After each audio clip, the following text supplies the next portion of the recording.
हर हर महादेव दोस्तों, स्वागत है आपका हमारे YouTube चैनल पर।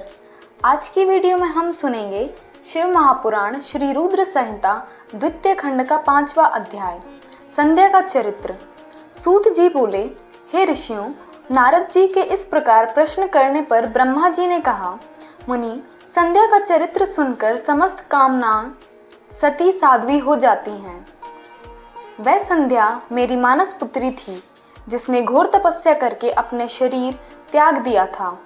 फिर वह मुनिश्रेष्ठ मेघातिथि की पुत्री अरुंधति के रूप में जन्मी। संध्या ने तपस्या करते हुए अपना शरीर इसलिए त्याग दिया था क्योंकि वह स्वयं को पापिनी समझती थी। उसे देखकर स्वयं उसके पिता और भाइयों में काम की इच्छा जागृत हुई थी। तब उसने इसका प्रायश्चित करने के बारे में सोचा तथा निश्चय किया कि वह अपना शरीर वैदिक अग्नि में जला देगी, जिससे मर्यादा स्थापित हो। भूतल पर जन्म लेने वाला कोई भी जीव तरुणावस्था में पहले काम के प्रभाव में नहीं आ पाएगा। यह मर्यादा स्थापित कर मैं अपने जीवन का त्याग कर दूंगी। मन में ऐसा विचार करके संध्या चंद्रभाग नामक पर्वत पर चली गई। यहीं से चंद्रभागा नदी का आरंभ हुआ। इस बात का ज्ञान होने पर मैंने वेद शास्त्रों के पारंगत विद्वान, सर्वज्ञ और ज्ञान योगी पुत्र वशिष्ठ से वहां जाने की आज्ञा दी। मैंने वशिष्ठ जी को संध्या को विधि पूर्वक दीक्षा देने के लिए वहां भेजा था। नारद, चंद्रभाग पर्वत पर एक देव सरोवर है जो जलाशयोचित गुणों से पूर्ण है। उस सरोवर के तट पर बैठी संध्या इस प्रकार सुशोभित हो रही थी जैसे प्रदोष काल में उदित चंद्रमा और नक्षत्रों से युक्त आकाश शोभा पाता है। तभी उन्होंने चंद्रभागा नदी का भी दर्शन किया।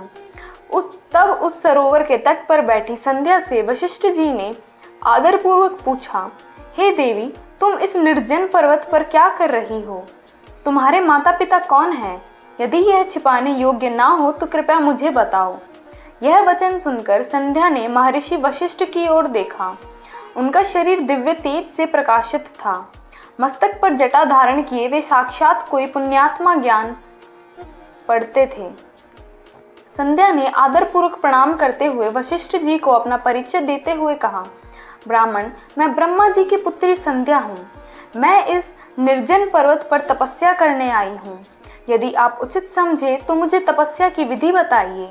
मैं तपस्या के नियमों को नहीं जानती हूँ, अतः मुझ पर कृपा करके आप मेरा उचित मार्गदर्शन करें।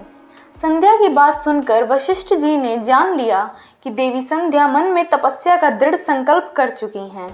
इसीलिए वशिष्ठ जी ने भक्तवत्सल भगवान शिव का स्मरण करते हुए कहा, हे देवी, जो सबसे महान और उत्कृष्ट हैं, सभी के परम आराध्य हैं, जिन्हें परमात्मा कहा जाता है, तुम उन महादेव शिव को अपने हृदय में धारण करो।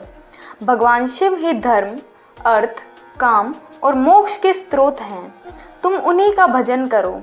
ओम नमः शिवाय मंत्र का जाप करते हुए मौन तपस्या करो। उसके अनुसार मौन रहकर ही स्नान तथा शिव पूजन करो। प्रथम 2 बार छठे समय में जल को आहार के रूप में लो। तीसरी बार छठा समय आने पर उपवास करो।